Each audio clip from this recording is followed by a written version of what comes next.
So in 2003, when SARS happened, I just started my business.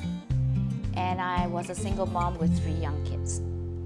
So at that time, I realized that the challenge I was facing was financial, as well as how do I raise my children, and then working from home, starting a business, and my kids were very, very young at that time. And I remember talking to my son about how I'm not going to make the same type of money for a while because of this change in my job. To explain it to a 7-year-old in as simple language as I could. And what came out of that was eventually a book called What Are You Thankful For?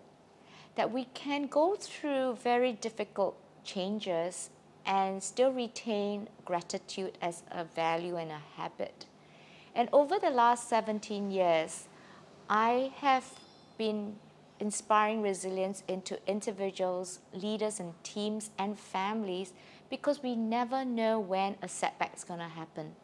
I did my writing and research on illness, loss, betrayal, mistakes and failures, and how do people bounce forward from those difficult events in their lives. And I myself have looked at how I help myself and my young family through these difficult changes. So resilience is not a one-off, and it's not something where we can only have when it's a bad time. I think resilience is something that we build again and again with habits like gratitude diary, with appreciation, with asking for support, with disciplining our minds to think of possibilities, habits like talking about our feelings that we are encouraging you to do, so that in the future, when another event can shake us and shock us, we're able to absorb that shock and emerge stronger and wiser.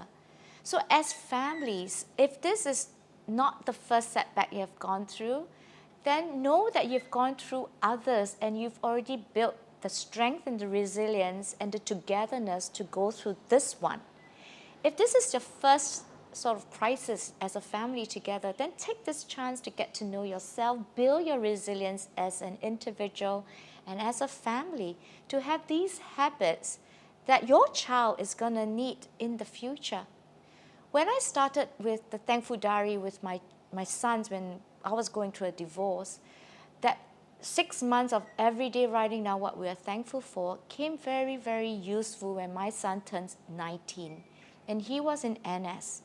And he was going through a very difficult time adjusting to NS, having an ADHD, right? And it was the thankful habit that saved him mentally at those very, very difficult times. So parents, take this chance, take this time to build resilience into your children, talking about your feelings, encouraging each other, talking about difficult issues. Spend this time getting to know each other, know your values, know that you can come through as a family wiser, more loving, more courageous because of this.